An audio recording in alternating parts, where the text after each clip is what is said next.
ایک عرصے سے سوچتا رہا، اس بارے میں دریافت کرتا رہا، کئی کتابوں کو پڑھا، کئی لوگوں سے ملا اور حالات و واقعات کا مشاہدہ کرتا رہا کہ سانپ کیا ہے، اس کی فطرت اتنی خطرناک کیوں ہے، یہ اپنے چاہنے والے اور اپنے پالنے والے کو بھی ڈنک مارنے سے باز نہیں آتا۔ اس بارے میں کئی داستانیں، کئی کہانیاں لکھی گئیں، مگر ہر جگہ تشنگی رہی اور میں سانپ کی حقیقت اور اس کی حشر سامانیوں کو نہ پا سکا۔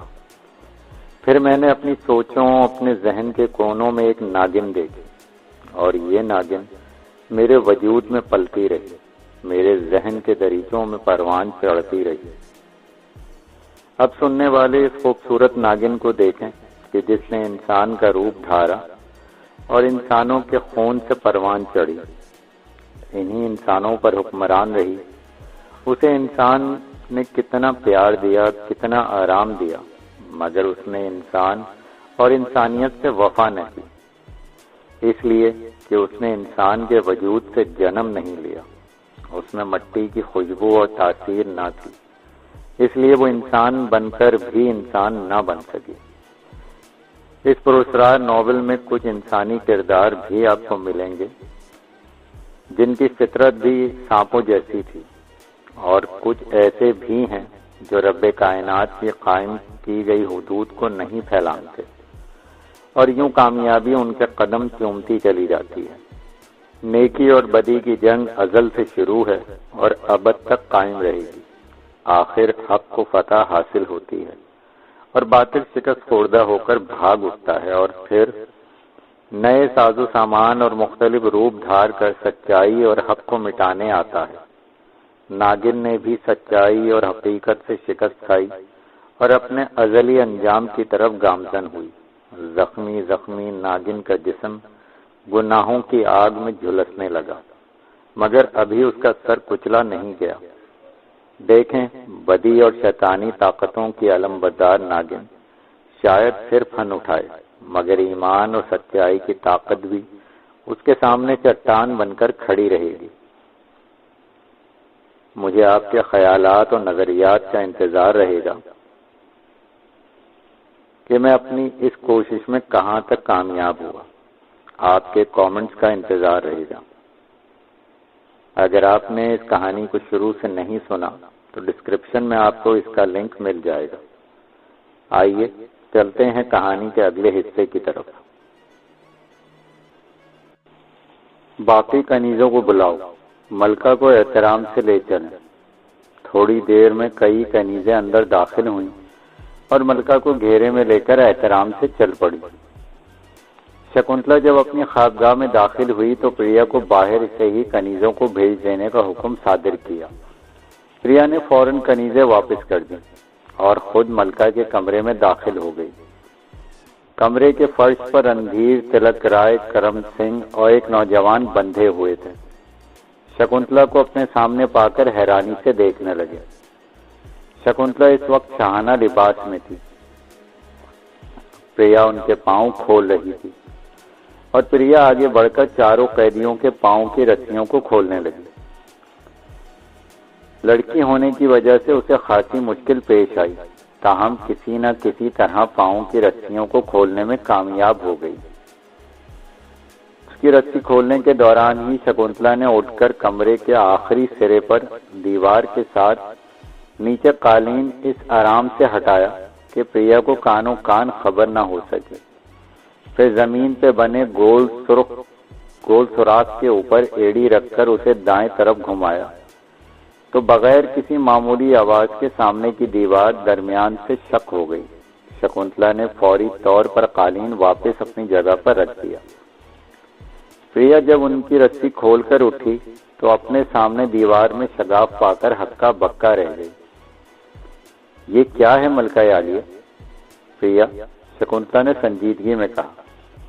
بحث نہ کرو، معافی چاہتی ہوں سرکار۔ پریا فوراً سمجھ گئی کہ ملکہ اسے نہیں بتانا چاہتی۔ ان چاروں کو دیوار کے اس طرف لے جاؤ۔ پریا نے فوراً ہنٹر نکال کر لہرایا اور ان چاروں کو اٹھنے کا اشارہ کیا۔ چاروں قیدی لڑکھڑاتے ہوئے کھڑے ہوئے چاروں کی حالت گزشتہ اتنے عرصے قید میں رہنے کے سبب خستہ ہو چکی تھی اور وہ آہستگی سے کھڑے ہو رہے تھے تو پریا نے ہنٹر گھما کر رندھیر کی پشت پر رسید کیا تو وہ تڑپ کر رہ گیا اور تیز تیز حرکت کرنے لگا۔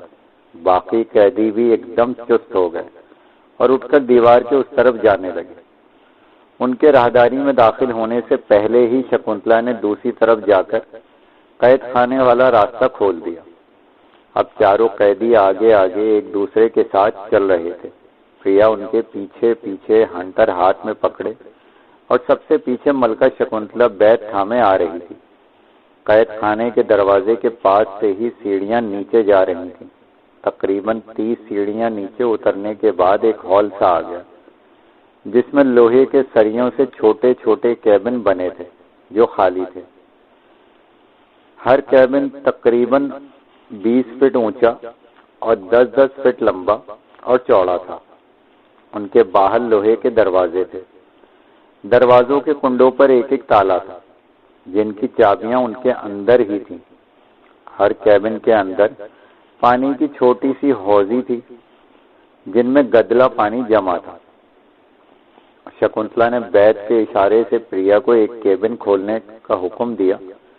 پریا نے فوراً آگے بڑھ کر دروازہ کھول کر ہنٹر زور سے گھمایا اور تلک رائے کے شانوں پر رسید کیا۔ وہ تکلیف سے تڑپ رہا تھا اور تیزی سے کیبن میں داخل ہوا۔ باقی سب بھی اس کے پیچھے پیچھے کیبن میں جلدی جلدی گھس گئے۔ پریا نے فوراً تالا لگا دیا اور چابی نکال کر شکنتلا کو پیش کر دی۔ پریا، فوراً جا کر باسی روٹیاں لا کر ان کے آگے ڈھیر کر دو تاکہ یہ شریر و آتما کا رشتہ برقرار رکھ سکیں۔ ابھی آئی ملکہ عالیہ۔ پریا چلی گئی۔ ان کے جانے کے بعد شکنتلا جنگلے کے سامنے آ کر بولی، مجھے پہچانا رندھیر؟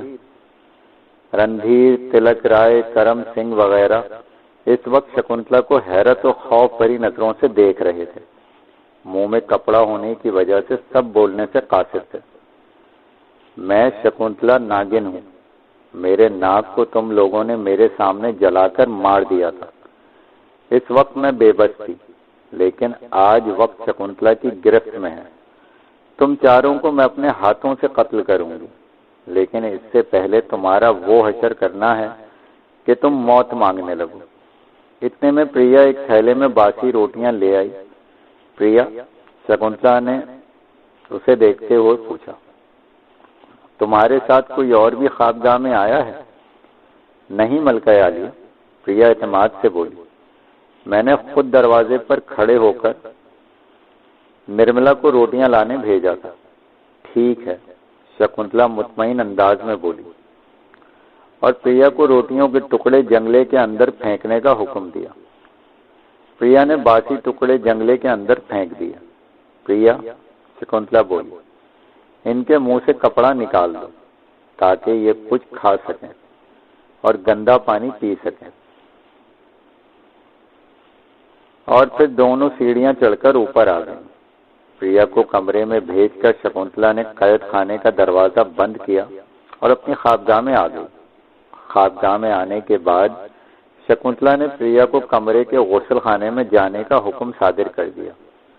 وہ غسل خانے میں گئی تو اس نے دیوار برابر کر دی اور پھر پریا کو واپس بلا لیا۔